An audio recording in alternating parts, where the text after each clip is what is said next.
le message principal qui a touché le noyau dans 2 Corinthiens 5. Dieu était en Christ, réconciliant le monde avec lui-même, en n'imputant point aux hommes leurs offenses. La suite est: nous vous en supplions, au nom de Christ, soyez réconciliés avec Dieu. Nous faisons donc la fonction d'ambassadeur, comme si Dieu parlait par nous. Vous voyez bien la chose comme elle est. C'est Dieu qui nous parle par des hommes que lui-même a envoyés. Dites-nous heureux. Nous pouvons nous dire heureux parce que Dieu a envoyé William Branham et Dieu a retiré William Branham. Dieu a envoyé Ewald Frank. Il ne l'a pas retiré. Il est encore là. Parce que si Dieu n'avait pas envoyé William Branham, Ewald Frank ne pouvait même pas prétendre au ministère. Et si Dieu n'avait pas établi Ewald Frank, aucun de nous ne peut prétendre au ministère. Devant Dieu, nous pouvons vous dire cela. Parce qu'aucun de nous n'a entendu ces tympans vibrer à la voix du Seigneur comme vos tympans présentement vibre à ma voix. Mais Ewald Frank, ces tympans ont vibré à la voix du Seigneur. Mon serviteur, ton temps pour cette ville sera bientôt terminé. Je t'enverrai vers les autres nations et tu iras de ville en ville pour prêcher ma parole. Nous croyons à cet appel. Nous croyons à cette commission. Et par la grâce de Dieu, Dieu nous a fait.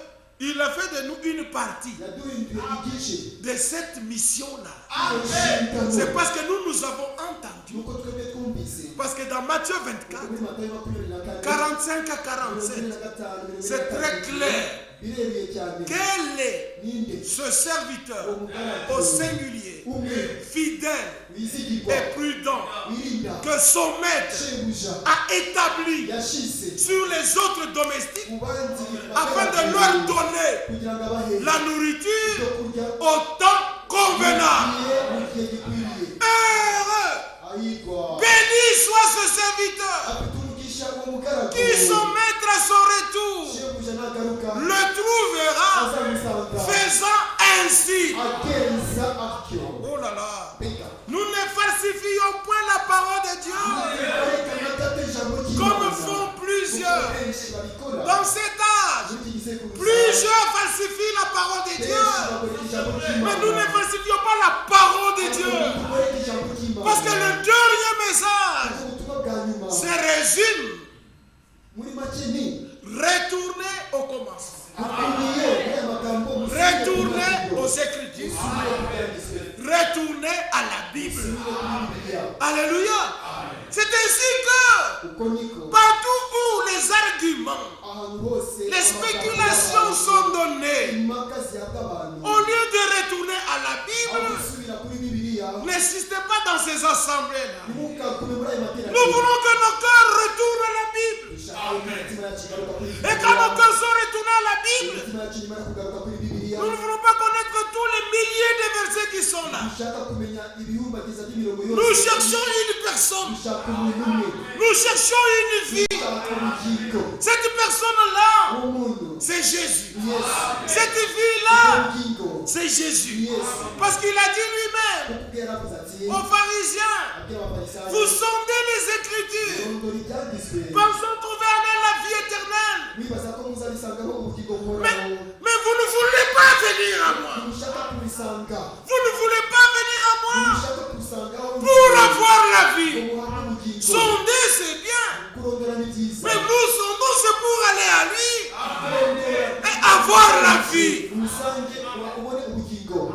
c'est clair.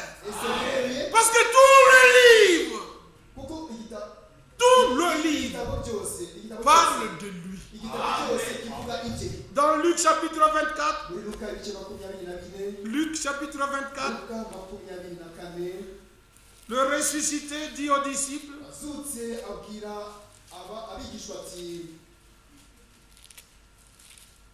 au verset 44, puis il leur dit, c'est là ce que je vous disais lorsque j'étais encore avec vous, qu'il fallait, c'était obligatoire que s'accomplisse tout ce qui est écrit de moi. Écrit de moi où? Dans la loi de Moïse. Donc Moïse a écrit de lui. Quand vous lisez toute la Pentateuque et que vous ne voyez pas Jésus-Christ, vous avez mal lu. Genèse parle de lui.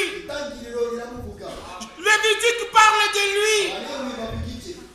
Nombre parle de lui. Deutéronome parle de lui. Exode parle de lui. Oui. Tout ce qui est écrit de moi dans la loi de Moïse. Tout ce qui est écrit de moi dans les prophètes. Tout ce qui est écrit de moi dans les psaumes. Tout cela, il fallait que s'accomplisse. Il fallait que tout cela s'accomplisse. Frères, sœurs, dans le Seigneur, si tout ce qui concernait notre Rédempteur, jusqu'au moindre détail, tout s'est accompli fidèlement. Tout ce qui était écrit de lui. Cherchons dans la Bible. Tout ce qui est écrit maintenant de nous. Alors quand nous aurons trouvé tout ce qui est écrit de nous, disons à Dieu, comme tu as confirmé tout ce qui était écrit du Rédempteur, confirme tout ce qui est écrit de nous, les racheter. Ça n'échouera pas. Juste dans les moindres détails. Juste l'exemple de ce qui est écrit de nous. Dans Jérémie et dans Ézéchiel. Voici l'alliance que je ferai. Ce sera une nouvelle alliance. Dans cette nouvelle alliance, j'ôterai en eux leur cœur de pierre.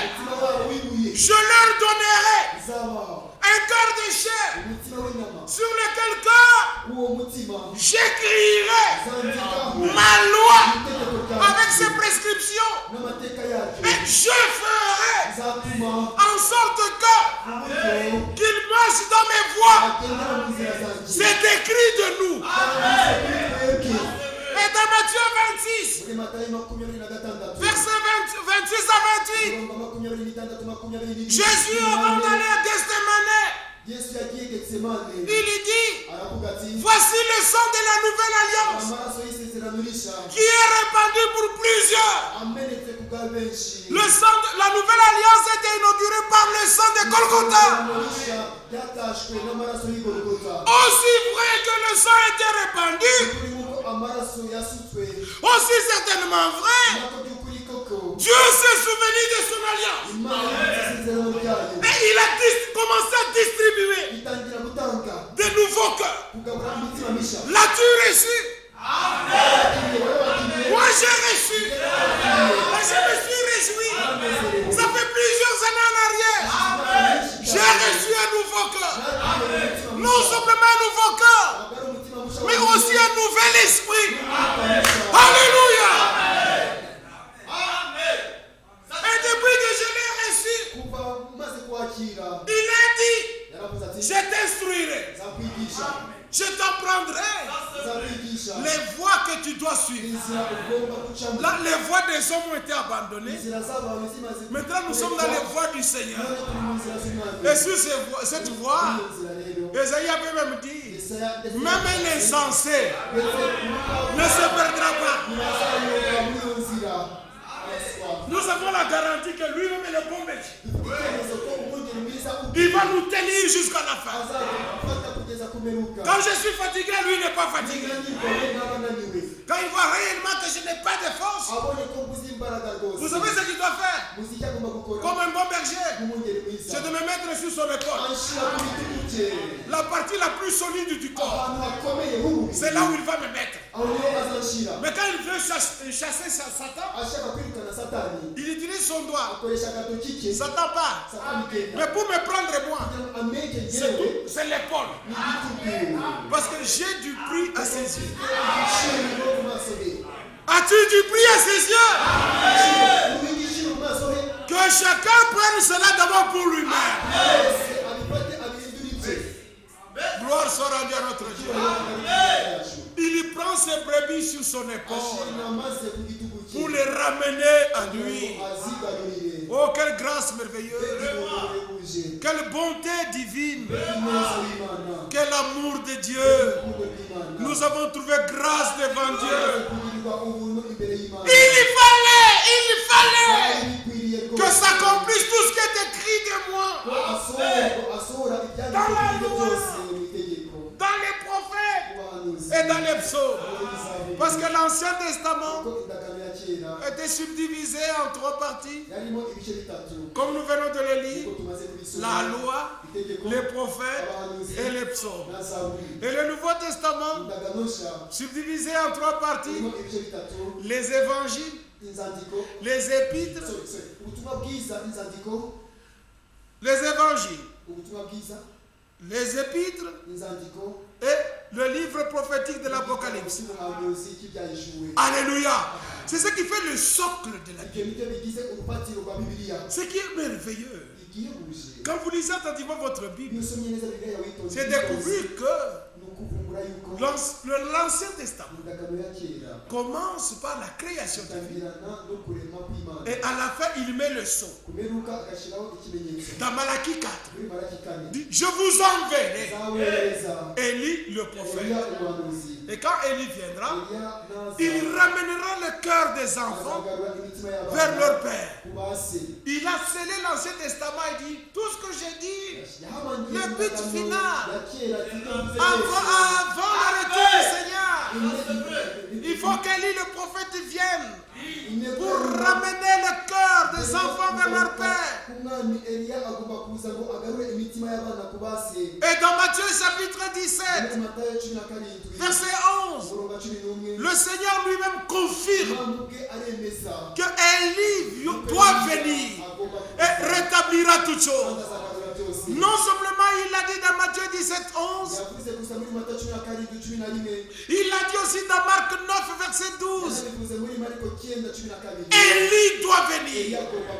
Donc nier le sceau de Dieu, qu'Élie doit venir, c'est nier Dieu. Et leur religion ne leur servira de rien. Heureux vous êtes, vous qui avez reconnu le jour et son message, qui avez reconnu le messager et le message. Alléluia. Maintenant le Nouveau Testament commence par une naissance. Matthieu chapitre 1, verset 1, généalogie de Jésus-Christ. Alléluia. Dans l'Ancien Testament, il a fait, il a créé. Dans le Nouveau Testament, il devait donner une semence. Un engendrement devrait avoir lieu. Et le Nouveau Testament commence par généalogie de Jésus-Christ. Fils de David, fils d'Abraham. Oh, loué soit le nom du Seigneur. Voici de quelle manière arriva la naissance de Jésus-Christ. Marie, sa mère, ayant conçu par la vertu du Saint-Esprit, elle s'est retrouvée enceinte. Et Joseph, son mari, qui était un homme de bien, qui ne voulait pas la diffamer, il pensait se séparer d'elle secrètement. Et voici un ange du Seigneur vient pendant son songe. Et il lui dit, ne crains point, Joseph, de prendre avec toi Marie ta femme, car l'enfant qu'elle a conçu vient du Saint-Esprit. Ça vient du Saint-Esprit. Ceci arriva afin que, lisons-le d'abord, dans Matthieu chapitre 1er. Parfois je cite simplement les versets pour gagner le temps parce que le temps est déjà fini presque. Mais l'essentiel, vous l'avez écouté par les frères.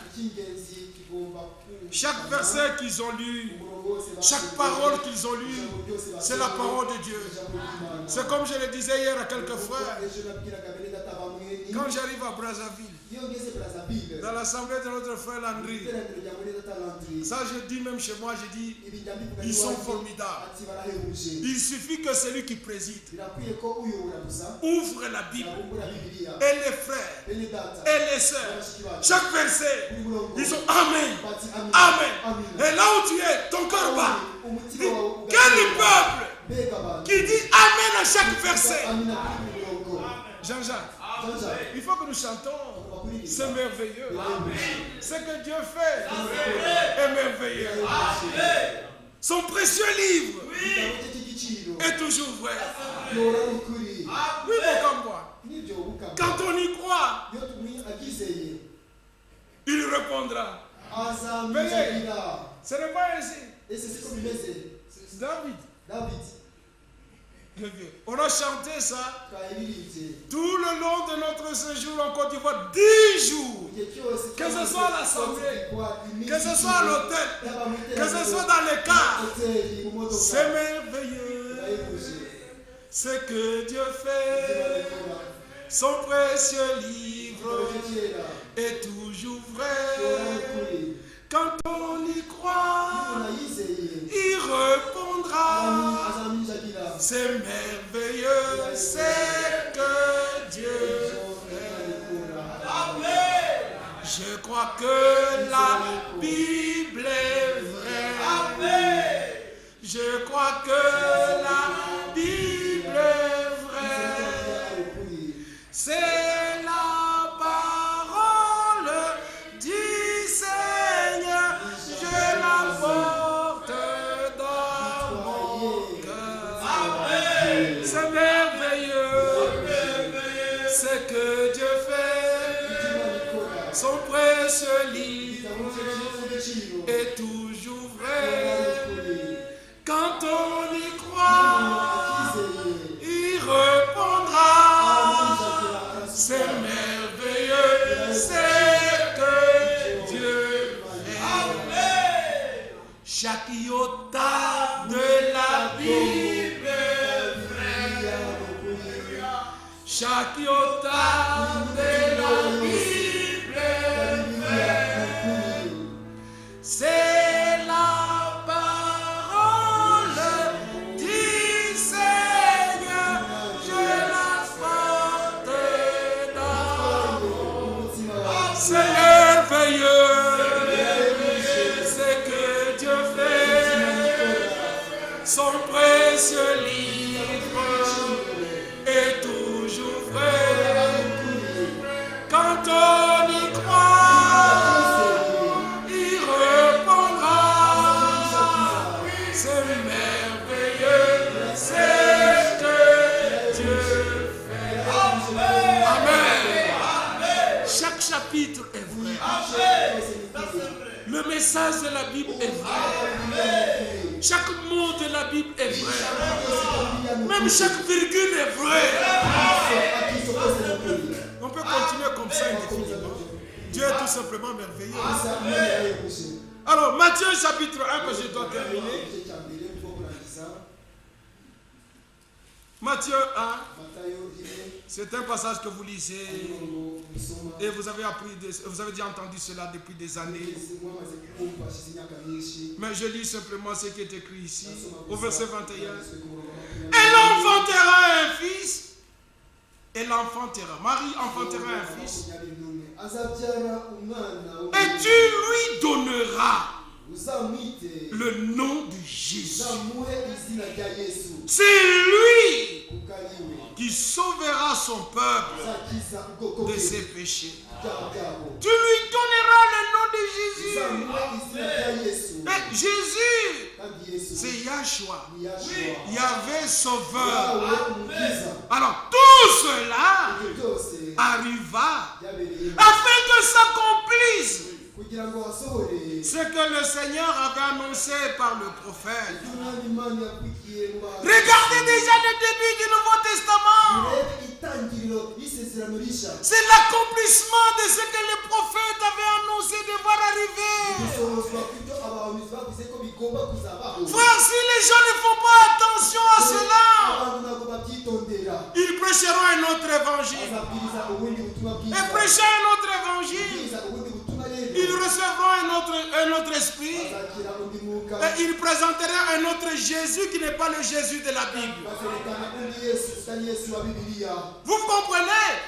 Parce que si vous prêchez comme c'est écrit, l'ange a dit clairement à Joseph, tu lui donneras le nom de Jésus. C'est lui Yahshua. Yahvé sauveur. Il sauvera son peuple de ses péchés. Tout ceci arriva. Voilà maintenant la prédication. Ceci arriva afin que s'accomplisse. Promesse accomplissement. Promesse accomplissement. Afin que s'accomplisse, c'est que le Seigneur avait annoncé. Remarquez, c'est le Seigneur qui avait annoncé par le prophète. De la part de Dieu, ne l'oubliez pas. Ça doit toujours être de la part du Seigneur. C'est pourquoi aussi, voici ce que nous vous déclarons. De la part du Seigneur, nous ne mourrons pas tous. Mais tous nous serons changés en un instant. À la voix d'un archange, au son de la trompette retentissante et au cri de commandement, le Seigneur lui-même descendra du ciel. Les morts en Christ ressusciteront et les vivants en Christ seront changés ensemble. Morts, ressuscités, vivants, transmués, ensemble, nous irons à la rencontre du Seigneur dans les airs. Peu importe le temps qu'il fera dans votre pays. Ce sera un miracle de Dieu. Il y en a ceux qui seront la nuit, les autres qui seront le jour. Dieu n'oubliera pas ceux qui sont dans le sommeil. Il réveillera les morts.